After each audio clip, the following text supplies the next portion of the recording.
Hey, everybody. This is another edition of Armchair GMs, Jocks of All Trades podcast. I'm your co host, Bugman J. And I'm Matt. That guy. Yeah. And this is That's Armchair Jay. GMs. Yeah. I don't know. What am I doing?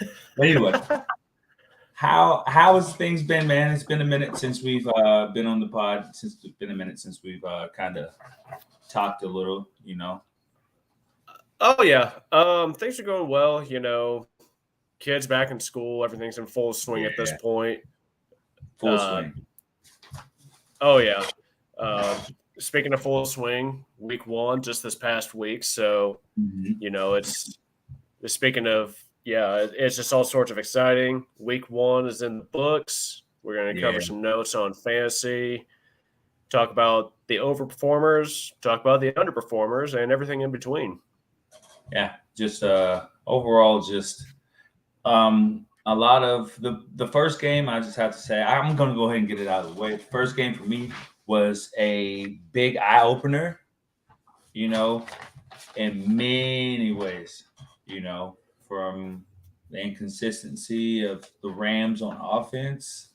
For some reason, the offensive line just became paper thin, and it didn't look good. They get a gimme game. Yeah. They're the winner this week, so I'm just afraid. We're gonna get into it. I'm not gonna talk too much about it, but I'm just afraid of a lot of elements of that offense right now, in particular, and defense. DST is a no go for me. No go. I mean, the only consistent part of that LA offense was Cooper Kupp. Obviously, just played not like lights out. I have him in one of my leagues, and he just balled out. I'm glad I picked him up. Yeah. He's a target hog, and for a good reason, because you obviously seen how Allen Robinson played. So there was not many options out there for him, to be honest. Robert Woods is very missed in that offense, very much, and OBJ as well. So it was just a bad day overall. But I don't know necessarily how we're going to get this started today, but you know what we have to do, Matt, before we can do anything else in life. You know what we got to do for the podcast? We got to read off the ads. Yes, got to read off the ads.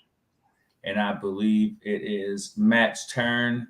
The grading system will be off this week since it's a whole new set of ads and things coming through, but I might just take mental notes. There you go. All right. So our first ad tonight comes from Fresh Cuts. Fresh Cuts is a local barbershop in Marion, Indiana. Contact Caleb Kemper for an appointment time through www.freshcutsbarbershop.com. We're also supporting Caleb as he runs for Best Barbershop of Grant County. Please take the time to vote for him. Voting is September 28th through October 8th and can be done from the Grant County's greatest website. So we wish you luck, Caleb. We hope you're able to get that vote for top barbershop in Grant County. Best of luck to you, bud. There you go. Our second ad tonight is from Steve Wood Illustrations, here for all your art needs from Star Wars, G.I. Joe, and beyond. See him for all your nerds in your life who you aren't sure what to get. I was going to say, we've talked about it numerous times before. We're all nerds here. I'm elbow deep in the new Game of Thrones series, House of the Dragon. I'm nerding out like you wouldn't believe. So. Hold on, pause. Before we go any further, how do you like the new series so far? I'll admit the first episode was a little slow for my personal, opinion, but I think it was because it was setting everything up. Yes. But I'm in love, especially. I won't give away any spoilers, but you and I will talk about it later. So yes, definitely. No spoilers, anyone. I'm not going to spoil it for anyone. You're safe here. Let's see. Our next one we are supporting our friend Ronnie Morrill. I hope I'm pronouncing that right, as he runs for mayor of Marion. He has done a lot of good things in the community and for the community, and he wanted in the community and for the community, and he wanted to recognize our appreciation for him by backing Morrell for mayor. Check out his Facebook page to follow along. And then our next one, Liberty Prep Freedman is a local post-grad prep football program. We are showing our support for them and head coach Paul Funchess as they begin the season coming off a NPGAA national championship. They're trying for a second. You can find them playing home games at Dick Luton Stadium in Marion. Let's see. Our next one is our friends from Afro Latinos are changing things up. Check out our Cultural Corner podcast featuring Aubin and Shaylin and hear from them as soon as they are under construction. And then our next one, Rules of the Frame. It's another friend cast specializing in movie reviews of pretty much anything there is. Connor will soon be a guest on our other show, Smash Popcorn, and we look forward to collabing with them very soon. And then our next ad, 1,000 Wives of Weird, is just that, weird. From reviews of weird movies to criticizing bad movie choices, Brad H. and Billy Martell will keep you entertained and laughing for hours on end. Check them out exclusively on Spotify. There you go. Woo! Let's get a Ric Flair. Woo! And before we go any further, for anyone, for all our listeners and future listeners out there, I just want to tell you guys, if you hear our podcast and you like what you hear, you like what you see, you're getting good info, like, share, and subscribe. We're on Facebook. We're on Facebook Live. We're on YouTube, and we're on Twitter as well. I just want to say, if you guys listen to us on whatever platform you listen to us on, if you guys like the show, like, rate, and subscribe. And tell a friend. That's all we want. If we can tell a friend, we can get 1,000 more listeners into our podcast, getting good information, because we are the stat guys. I'm going to be cocky a little bit more because we're going to get more in depth in these numbers. We're really going to give you guys some gold, some really good players that'll bring you guys a lot of success, a lot of guys that are being slept on this week. I'm going to go ahead and point it out and let you guys know that we got the inside track on what's going to turn your fantasy football season around. So where do you want to start at this lovely day? Do you want to start with our joker joke, overperformer, underperformer? Absolutely. Let's talk about the jocks who overperformed and the jokes who underperformed. It's a good good way to start off tonight. Well, so, man, I'll let you have the floor. Yeah, I'll go ahead and get started. For my jock of the week, as far as QBs go, I'm going with Carson Wentz. Listen, I did not expect Carson Wentz Hold on. Just for the week, not for the season. Stop the press. Carson okay, let's stop it for a minute. I'm going with Carson Wentz this week. Is it based on his ADP? Is it based on his ADP? No. I'm talking like he overperformed like you wouldn't believe. Like in the league that I'm in, which is, half PPR through Yahoo Fantasy. Okay. He was projected for 20.54 points for this past week in week 1. His actual point total was 35.72. What? Now, I know, a lot of people, he slept on him. I'm not taking a lot of stock into it. I'm not saying to go pick him up off the waiver wire right now. I'm not saying drop your main QB and go after Carson Wentz. I'm not saying any of that. But it might not be a bad idea to put him on your watch list. Listen, this past week he had 313 passing yards, 4 touchdowns. He threw 2 interceptions. Okay, the inconsistencies are still going to be there. Yeah. He had 6 rushes for 12 yards and a 2-point conversion. Huh. I mean, I think it's too early to tell, but in your mind, would you put a lot of stock into it? I mean, could we see a potential 2017 Carson Wentz coming up from the ashes here?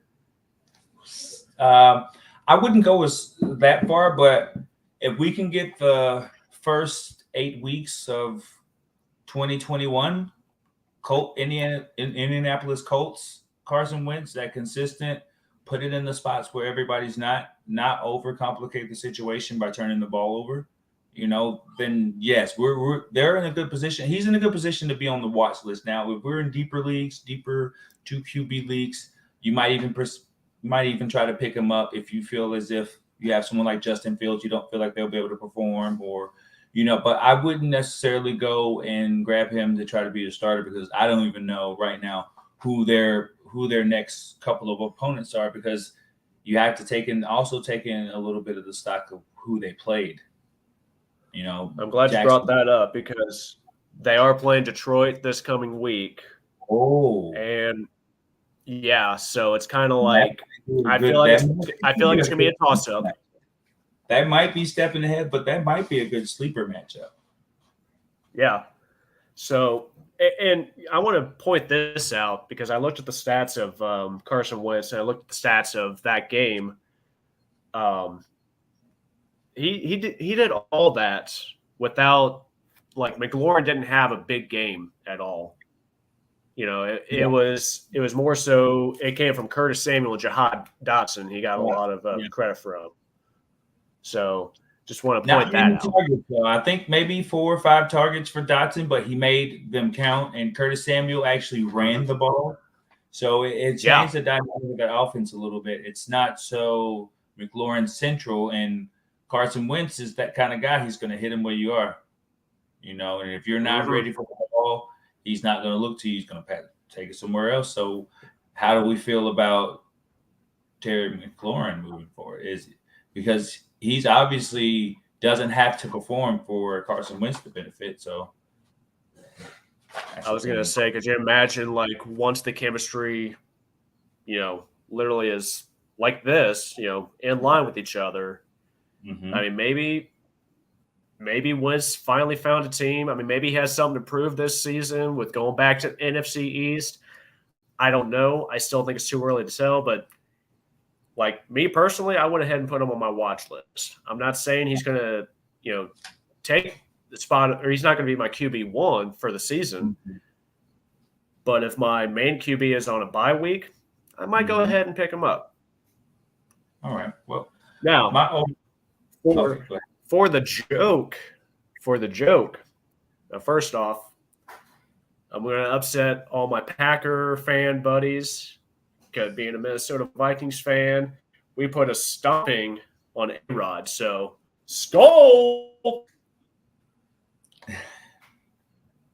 Had to get that out there real quick. Sorry, guys.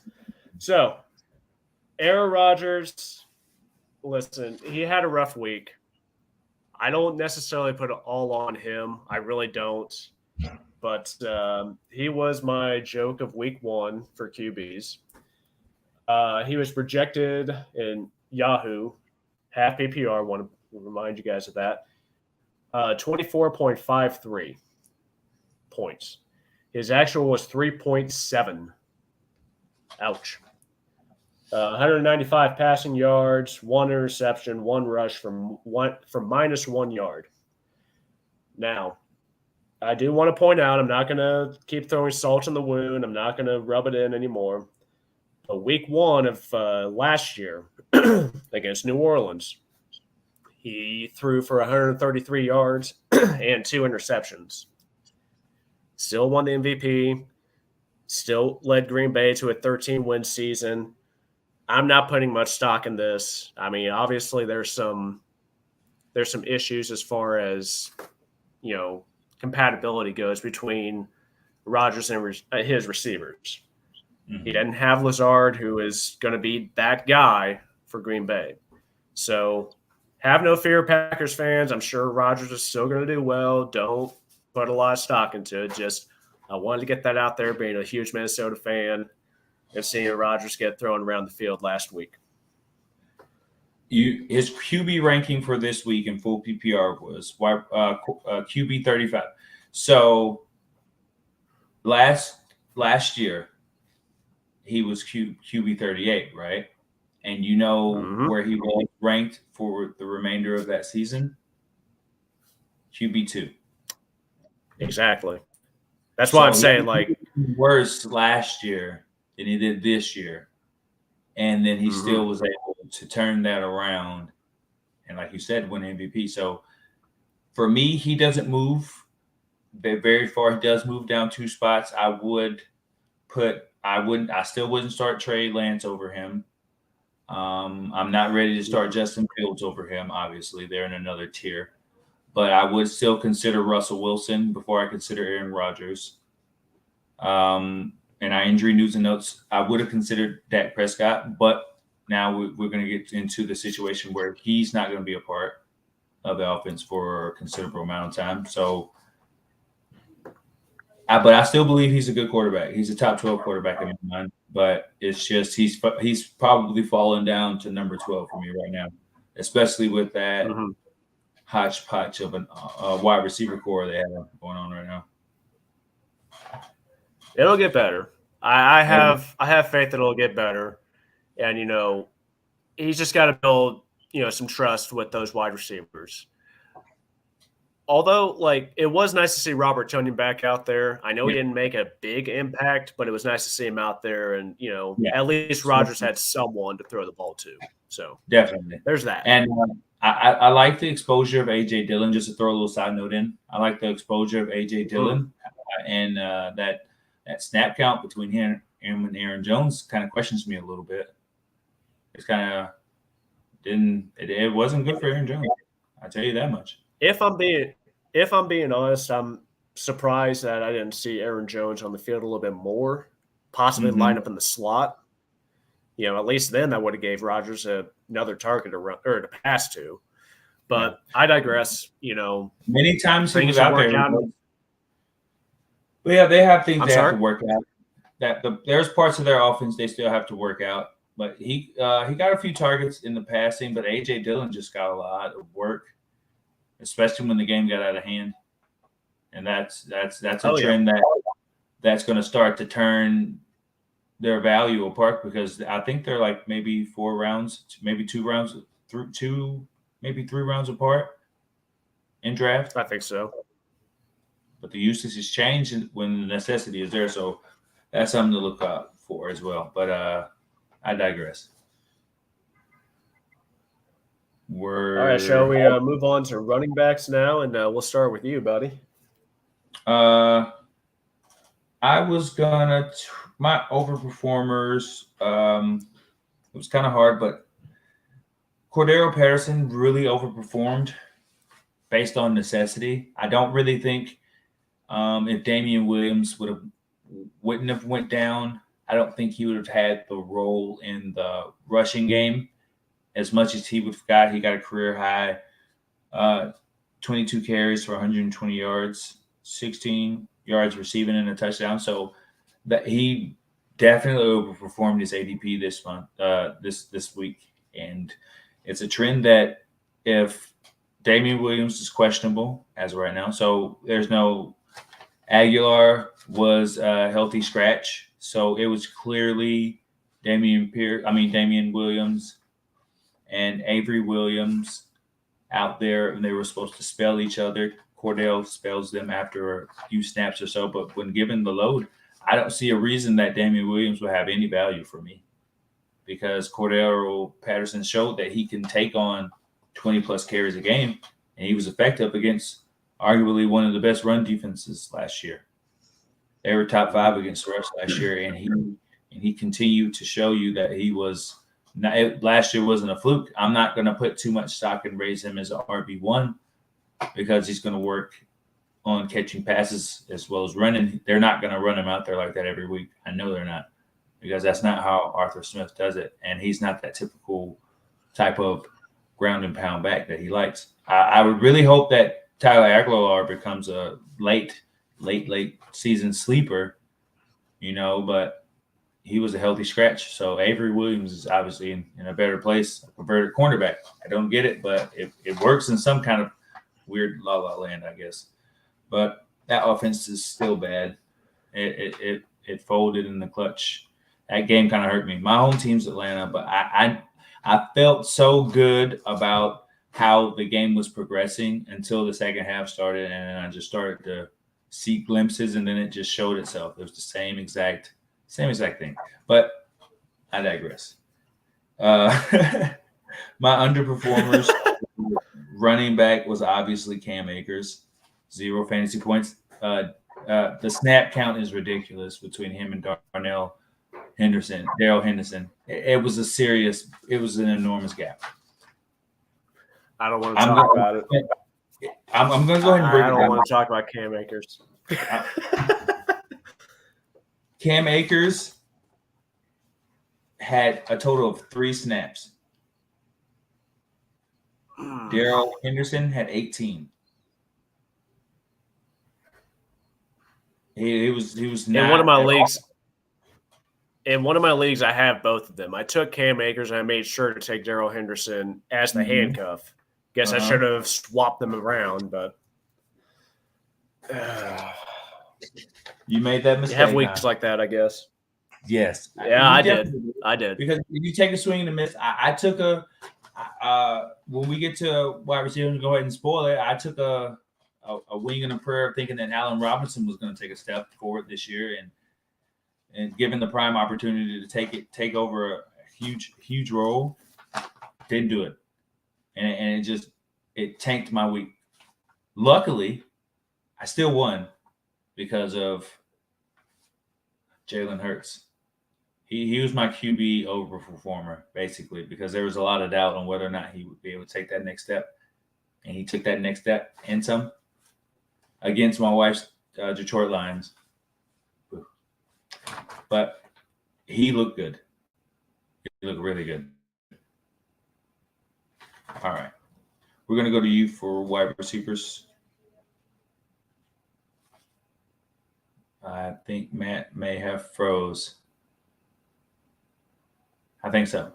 All right. We're going to continue to move on. Matt's going to catch up and get back in as soon as he can. My overperformer at wide receiver, I had Devontae Adams. He had 147 receiving yards on 17 targets. There was a lot of questions of whether or not he was a true number one wide receiver. Well, not necessarily number one, but still elite. There was questions about him continuing to receive as many the bulk of targets. Hey, Matt, you back? I think he went out again. All right, but you got me again. Are you there? You're frozen.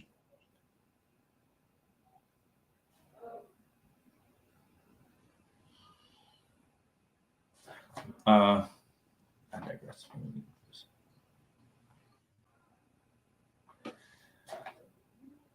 I really think there were questions about his target share. Was it going to decrease? Was he going to continue to be effective?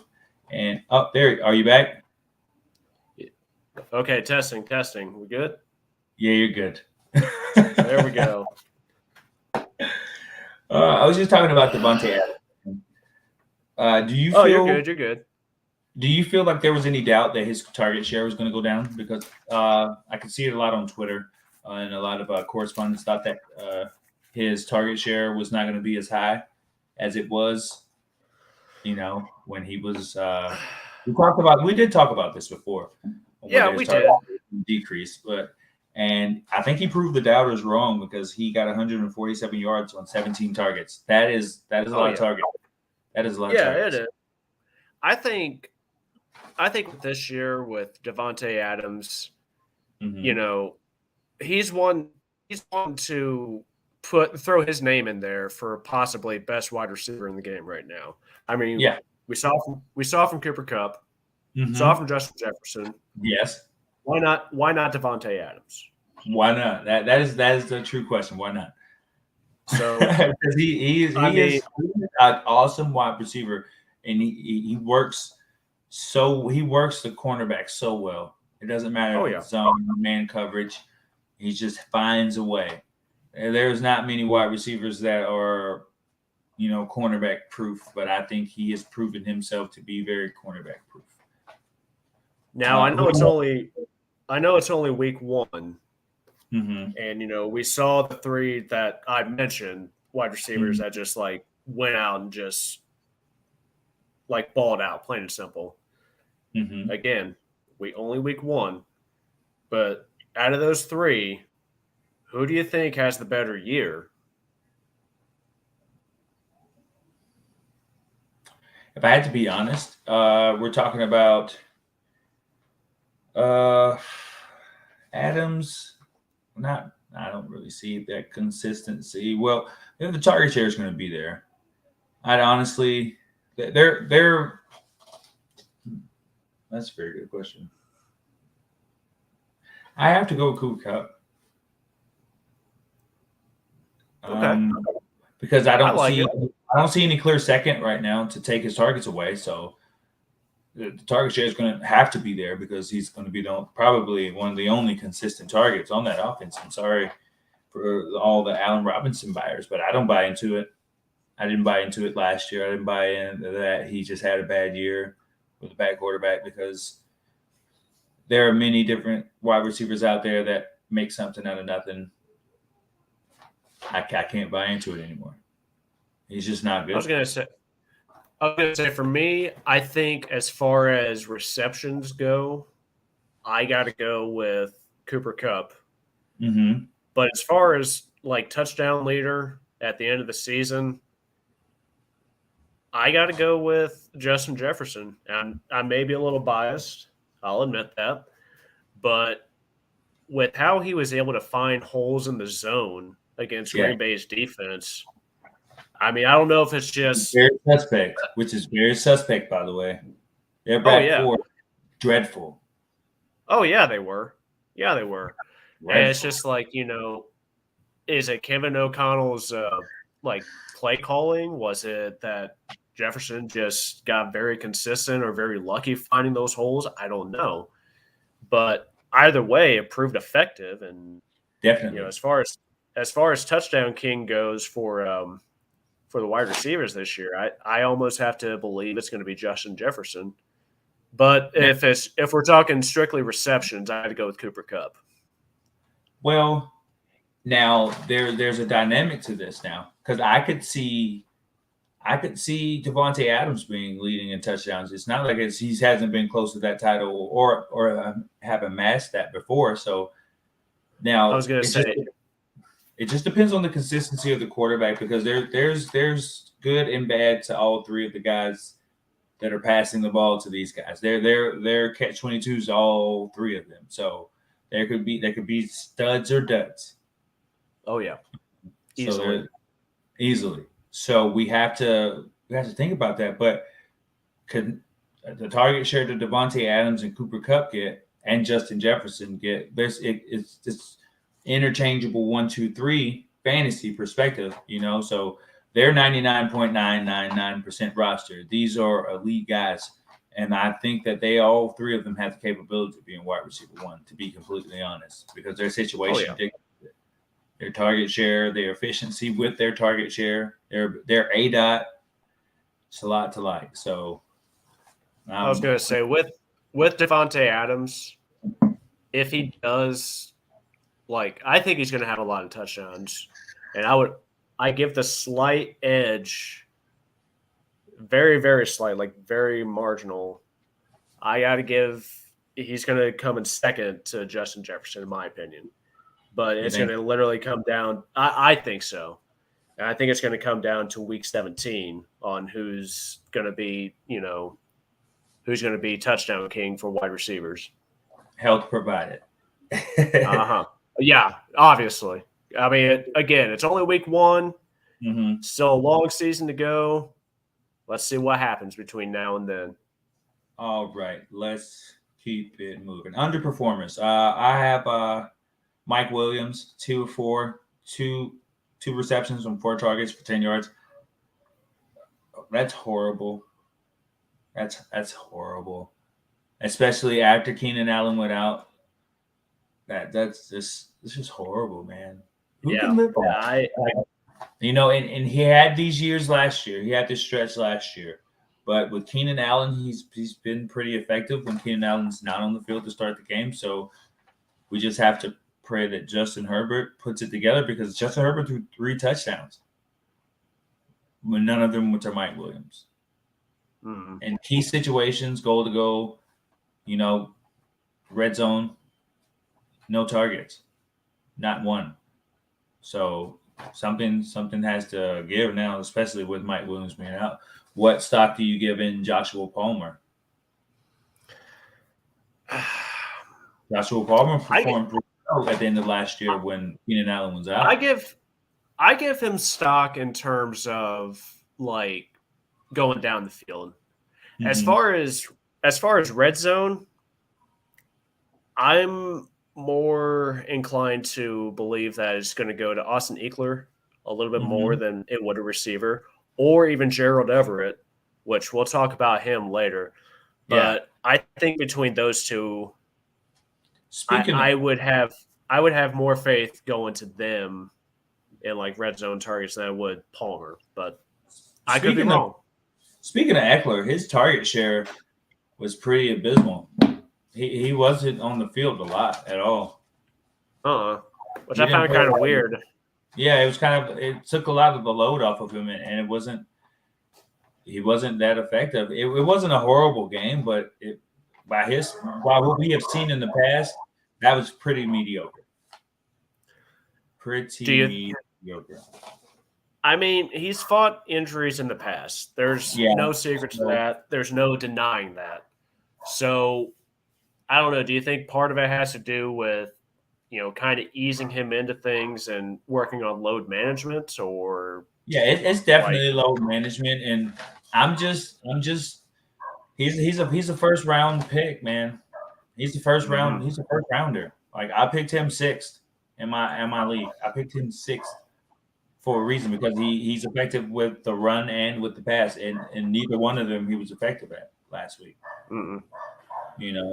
Will he have a better chance this week?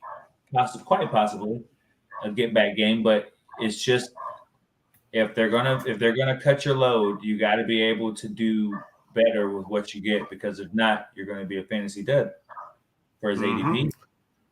I mean, they do the Chargers do play the Chiefs tomorrow, so yeah. I mean, it's possible. It depends on what defense the Chiefs give tomorrow, or like what Chiefs defense is going to show up tomorrow. Yeah. So and go ahead. I was just going to say No, you're good. Hey, we'll figure this out. Yeah, we got so it. For my overperformers for wide receivers, I actually have 2. I have 2 of them. And I'm going with the Commanders wide receivers, Jahan Dotson and Curtis Samuel. So, according to Yahoo, Jahan Dotson was projected for 7.82, and his actual was 16.5. 5 targets, 3 receptions, 40 yards with 2 touchdowns.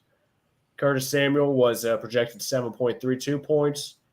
He turned in 15.2 points. He had 11 targets, 8 receptions, 55 yards, 1 touchdown, fumble, but that was when he was rushing the ball. They have a week 2 matchup against Detroit. We talked about that earlier with Carson Wentz. Yes. So, I mean, I don't know, man. Washington I know it's only week 1. Again, I know I've said it. I know I sound like a broken record, but Washington kind of has me excited after week 1. It's just like, man, what can we expect? I know. I'm not doing it. Don't do it. I'm just saying I might. I'm just saying I might put someone on my watch list. That's it. Don't do it. I'm not pulling the trigger yet.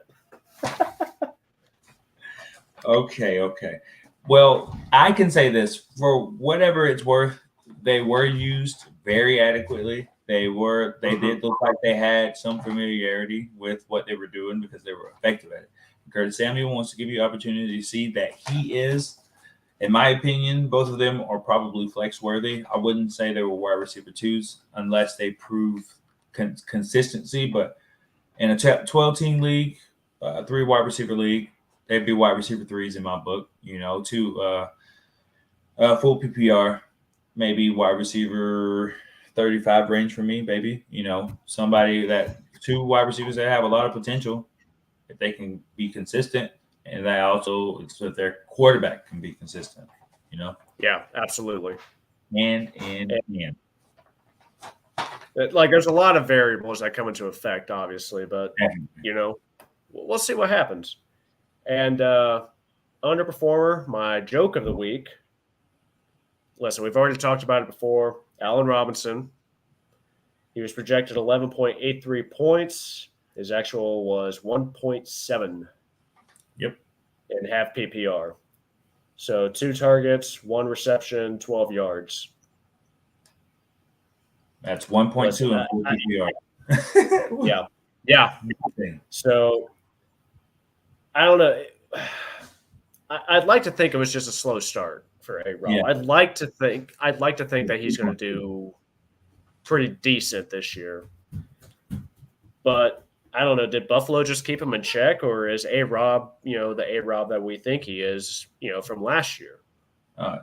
He's an early candidate for the droppables, my drop list. He has a week 2 matchup against your Falcons, so yeah, it could be a bounce back, but cornerbacks in Atlanta aren't too shabby. It's that front seven. I don't know what to think of my offense or defense. It's a total mystery because what I saw in the first half was totally different than what I saw in the second half, and that seemed to be the running fashion of football this week. I could never have thought that Russell Wilson would not win a get me back game and be as effective as he was, and fumbles. Not to get on a rant, but that was the weirdest game I've ever seen. Seattle should have never won that game. No way. You're not wrong. Like, I didn't watch the game, but I didn't watch the whole game. I caught bits and pieces of it. Yeah. But that was the weirdest thing I ever saw in my life. It was a weird game. It ended weird, like 1,000 Whys of Weird. Here it is, guys. Something for you to talk about. So let's move on to tight ends for our jock and joke now. Mm-hmm. So, Jay, who do you have as your jock of the week for tight ends? Pat Freiermuth. Yes. Okay. 70 receiving yards on 10 targets. Do I think he's going to consistently get 10 targets a week? No. But he's going to continue to get what? Opportunity. And you see that if he gives a chance to do it, he can move enough to get that offense down the field. He can play the middle of the field very well. He's a big target. It gives you a lot of opportunities. I predict him to have at least 5 targets a game, and I really feel like he can move up past Schultz, possibly maybe 11, 12, tight end 11, 12, a streamer option, maybe somebody to put on your bench to possibly play him this week. I think they have a pretty good matchup, so might have opportunity to are they playing the Patriots? Patriots, I just nixed everything I just said. The Patriots are notoriously very hard on tight ends. Let me look real quick.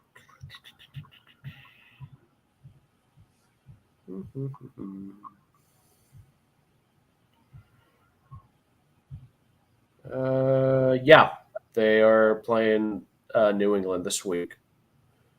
Never mind. Hold them off until next week. Pick them up and put them on your bench until next week. Stash them because he's going to be pretty effective down the stretch. What about you? Absolutely. Who's your my overperformer for the week was Gerald Everett. Talked about him a little bit with the wide receiver section. He was projected 7.63 points. He accumulated 12.9 on 4 targets, 3 receptions, 54 yards, and 1 touchdown. I didn't expect Gerald Everett to show up and actually play. I picked him up, literally hours before the game because my main tight end went out. So I was just like, well, here we go. But he got me some points, so I'm not going to complain about that. There you go. He goes up against, him and the LA Chargers go up against Kansas City Chiefs tomorrow. He's projected for 8.12 points for the game. So I don't know. What do you think? You think he's going to go over or under? I think he may go under a little bit. It was a lot of necessity in his usage, but I don't feel like as if I don't buy into it as much. So I don't think he can consistently keep up that kind of production, but I'm willing to see what he can do with his involvement because he got more involvement last week than he did with his previous team. So, and he did a lot with it. So I feel like he has to show a little bit more consistency, but the potential is there. I can say that the potential is there. Now, what about your underperformer for the week? Your joke.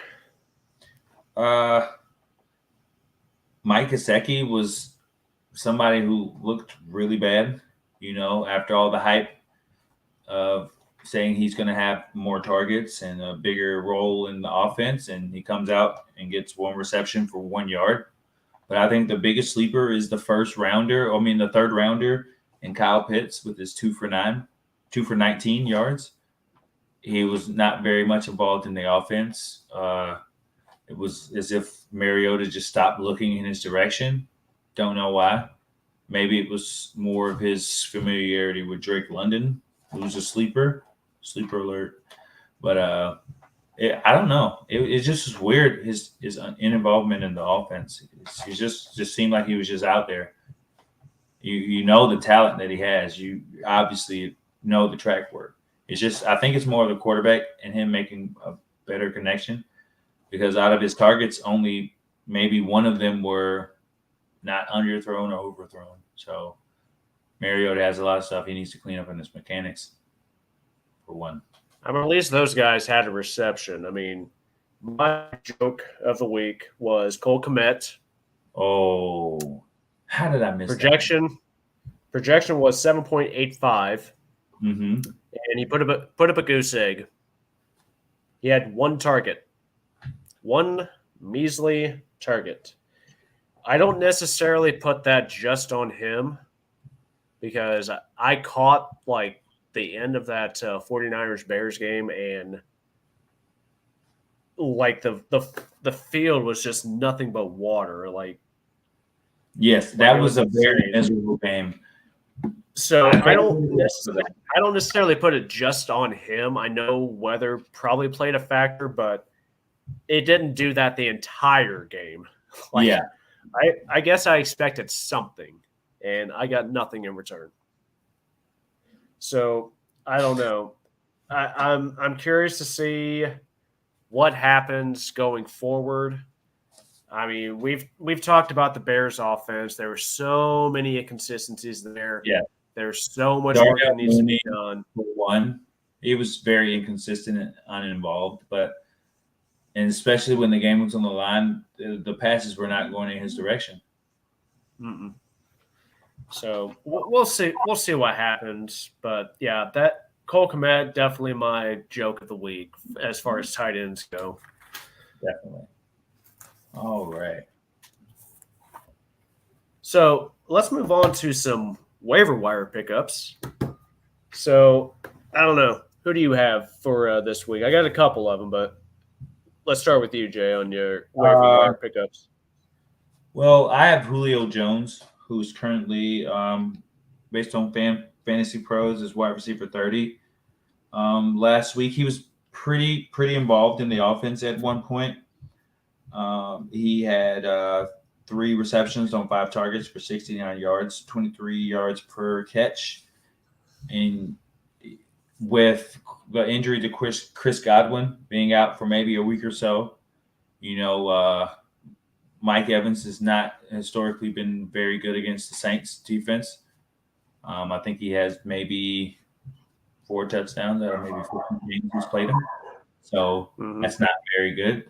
You know, he averages maybe 49 yards per game against that defense. So I think they're going to have to find new ways. If we get into some news and notes, we're going to talk about their wide receiver core and maybe something needs to be done. But let's move it along a little bit. Yeah, but that's about it. I'm going to push it to you. Who do you have? So my first waiver wire pickup, I've talked about him a couple times this episode, but I'm going with Gerald Everett, especially for tomorrow. Keenan Allen is fighting a hamstring issue right now. I don't really foresee him being out on that field tomorrow. So, you know, that's going to open up the target share a little bit. I know we talked about Palmer a little bit. I see him getting a lot of looks his way. Mike Williams, maybe he'll bounce back. But Kansas City last season, like, they were kind of in that middle of the pack as far as, you know, giving up points to tight ends. So, you know, I see Gerald Everett not having a once-in-a-lifetime game.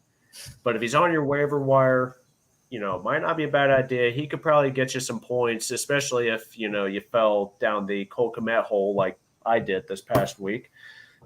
So there's that. Yes, there is that. And then go ahead. Go ahead. No. Go ahead. I was going to say Jeff Wilson Jr., also my waiver wire pickup of the week. Elijah Mitchell is out with an MCL sprain, I believe. Yes. So Jeff Wilson will see the field a lot more over the next couple months. So yeah, that's those are my two waiver wire pickups for the week. Jeff Wilson, just to finish off with that, he's going up against Seattle in week 2. Projected for 11.12 points. So, and he is currently RB 38, and he is consensus ESPN. He is only rostered in about 12% of leagues. And Julio Jones in ESPN leagues, he is only rostered in about 52.8% of leagues. So they are very available. So you guys really need to take advantage of it, because I really feel that with the defenses that these two teams are facing, they're going to need these two to really be effective. And as we move forward, I want to talk about sleepers for a second. I was going to say, I'm actually going to let you touch on this one. I ran out of time before I can get into my sleepers this week, so I want to hear your opinion. Okay. All right. Let's start at the top of my list. I have Darrell Henderson, right? He is currently RB 29 right now, 46% rostered in ESPN leagues. Last week, he had a pretty pedestrian 13 carries, 47 yards, 5 targets for 28 yards, no touchdowns. But his controlled snaps, he had 18. Cam Akers only had 3. We talked about this before, and it was just everyone thought that it was going to be Cam Akers' year. Cam Akers himself was really hyping it up, feeling like he was really going to take the next step forward as far as productivity-wise. But as we saw, Sean McVay throws that hook. He only really runs with one running back. So whoever starts the game, you know he's going to control the majority of the snaps. In this game, it was Darrell Henderson. And he did what he could with what he had. The offensive line looks very bad. But I do feel like he has RB2, low RB2, high-end flex capability. 10-team league, 12-team league, definitely. And only being 46% roster, this is the guy that you can immediately bring in, barring any injuries, come in and be effective. So, next on that list, I'm going to switch over to a wide receiver. I really am on the sleeper train for Treylon Burks. I don't know how I've seemed to get back into this world after I pulled myself out of it one time, but he only had 5 targets. He did have 3 receptions for 35 yards, 18.3 yards per catch, right? He's wide receiver 48. After seeing how ineffective Robert Woods was last week, I really feel like they're going to really push to bring Traylon a little bit further along. You see his ability to catch his targets. He has, a pretty good target percentage catch, and if they feed him a little bit more, I think he's going to get a little more of a boost, maybe 5 to 7 targets, 7 to 10 targets, get him more involved in that offense because they're going to need his reduction. They're going to need his deep ball capabilities, his contested catch capabilities. His catch radius is amazing. He just needs that opportunity. I feel like with how they played last week, they're going to try to get more at it and expand his role, and it's going to be a benefit. And my second wide receiver, it's a true sleeper, is a waiver wire pickup from the draft, Jarvis Landry. Last week, as of right now, he's wide receiver 22. He had seven receptions on 9 targets for 114 yards, 16.3 yards per catch. Now, that is when in the second half, when Jameis Winston looked for someone to get open and to get the ball away and let him make something happen, Jarvis Landry is right there. Every single year, no matter what team this guy's on, he just never seems to go away. He's a target hog. He's very consistent, and he makes things happen. And he's only 50% rostered right now in ESPN leagues, 50%. So there's an opportunity right now. It's waiver wire day. Put in that waiver claim. Pick him up. He's going to be beneficial to you. Mm-hmm. Obviously, I already talked about Pat Freiermuth, right? What do you think about Jarvis Landry? What do you think about Traylon Burks? Let me bring that back a little bit. So with Jarvis Landry, I'll admit I slept on him, probably more than what I'm willing to admit, because I thought, Michael Thomas coming back, he's going to make an immediate impact. They bring Chris Olave from the draft. Make an immediate impact, just in a way we didn't expect. The offense started very slow for some reason. Jameis Winston only had 25 passing yards in the first half. So it's just I didn't expect Jarvis Landry to I'll admit I kind of forgot about him. I forgot he was part of that New Orleans offense. Mm-hmm. And, I'm kind of kicking myself now because I think, like you said, somehow he gets so many targets. Yes. So many targets. And it's just like, you don't realize it until, until you notice he's on the waiver wire somewhere. And it's just like, oh, well, he put up 20-something points last week. Oh, hey, forgot about him.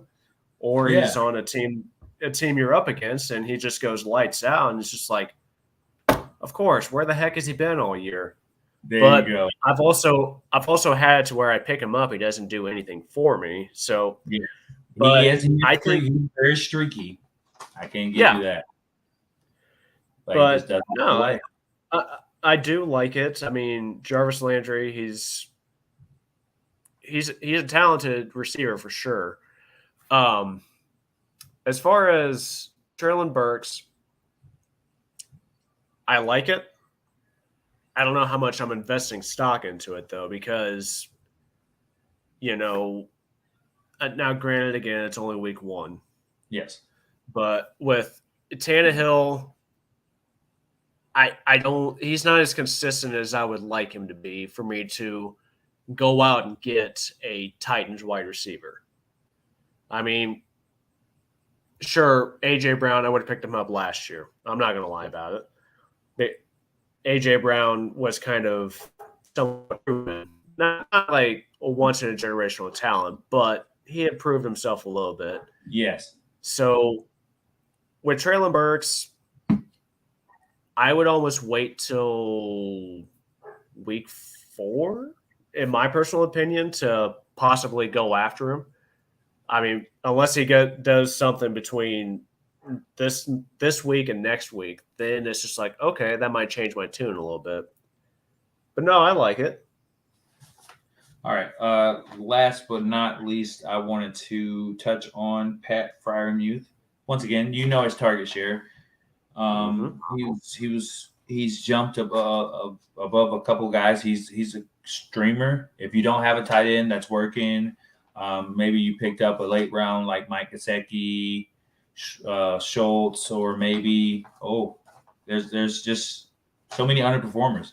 OJ Howard came out of nowhere and became tight end 1, so he should definitely be on the top of your waiver wire list. Maybe not, because he may not get as consistent of a target share, but one could only hope. Yeah. And that is my sleepers list. It's a little short, but it gets to the point. Yeah. So, how about we wrap things up with a little lightning round real quick? Oh, yeah. So, I got 3 questions. I'm giving you a minute each. Question. I'm going to get my timer set up real quick. All right. So, I'll read the question off, start the timer, and you give me the answer. So, with the injury of Eli Mitchell for the 49ers, we talked about Jeff Wilson picking him up on the waiver wire. Who are we going to see more of in the 49ers backfield? Are we going to see Deebo Samuel or Jeff Wilson? I think the offseason told you a little bit more about how much they were looking to lighten Deebo's running back role. You obviously saw that he still had a role in the game, but I really feel like they're going to lean more on Jeff Wilson. And if he can prove that he can take those snaps and make use of them, especially this week, then he'll be a definite shoe. And I feel that he is more capable of becoming a bigger target share than Deebo, because Deebo's still going to want to play out wide, play in the slot, be a wide receiver. But I feel like they're going to mix him in a little bit, maybe 4, 5 snaps, and that's being generous for Deebo. Okay. I like it. I was going to say, obviously, this was like we talked about that, leading up to the season. The 49ers are going to kind of put Deebo back in that wide receiver role and kind of keep him there. Obviously, that was before the Eli Mitchell injury. So, how the tables turn very quickly over certain things. There you go. So, second one, this one's kind of spicy. Well, more or less. So with Dak Prescott going out with a broken thumb, how much of a negative impact will Dallas player owners feel over the next, Jared Jones is mine, 4 weeks? Who's gonna be impacted the most? What player? Okay. It's a big edge to CeeDee Lamb, because you don't really know what you're going to get out from Brandon Rush, because obviously when you're not the starter, it's for a reason, and I don't even believe he was on the roster for very long prior, to being given this opportunity, because it's not really he had a good game, a few spot games that were decent, one with 300 plus yards. I really feel like CeeDee Lamb is not ready for the load that's being placed on him, and it's going to get harder, especially if he doesn't start to assert himself a little bit earlier in his routes. And but I really feel like it's going to boost Ezekiel Elliott and maybe Tony Pollard. Tony Pollard didn't seem to be very effective last week, so I want to get Ezekiel Elliott looked good for all intents and purposes. I just have to say it. I was one of the naysayers on Ezekiel Elliott. I intentionally passed him in the draft. So, but I think he's going to benefit, and CD's definitely going to have to step up. But I think he's going to be going to fall off that wagon a little bit. All right, last question. So, with the inconsistencies that we saw from Green Bay's receivers in Week 1, who has the best chance to bounce back in Week 2? Anyone not named he was injured, but I just want to throw that out there. We can't use Alan Lazard there, so let's go. Sammy Watkins. Okay. I feel like he is, being the veteran, over the bunch. Christian Watson had a drop that really, really stung. So I really feel that he's gonna try to work Sammy into the best opportunities. So I think Sammy's gonna take a big boost. Randall Cobb could also take a boost if he stays healthy, make it through the week. So it's gonna be really Sammy Watkins' distribution, and then everybody else. I think AJ Dillon's gonna play a big part. I don't know how much Aaron Jones is gonna play because when they were behind, Aaron Jones was on the field a lot less.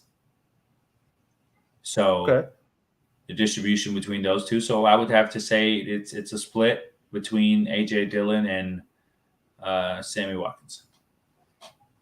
Okay. Well, I think that about wraps it up for tonight. How'd you feel about this episode, Jay? I loved it. I feel like we really dove down deep and got more in depth, and I feel like we gave some good advice tonight. I really enjoyed it. Yeah, we It's hope, been a while, man. hope. Been waiting on football for so long, man, and now we got it back. I didn't get it back the way I wanted to. Obviously, I know you did. So that's all I gotta say. I was gonna say I got my punches in on Monday with a lot of guys from work that are Packers fans, so it felt good. Of course, people want to say, how many Lombardi trophies they have. It's like, all right, fair enough. I'll give it to you. Fair enough. All right, man. Well, hey, we hope that you guys enjoyed this episode. We hope that you guys were able to, soak in some of the knowledge, for lack of better terms, and hopefully it'll help you guys out for week 2 in your fantasy leagues and going forward. So I'm Matt. He's Bugman Jay. And that concludes tonight's episode. Hope you all take care. All right. Y'all be good now.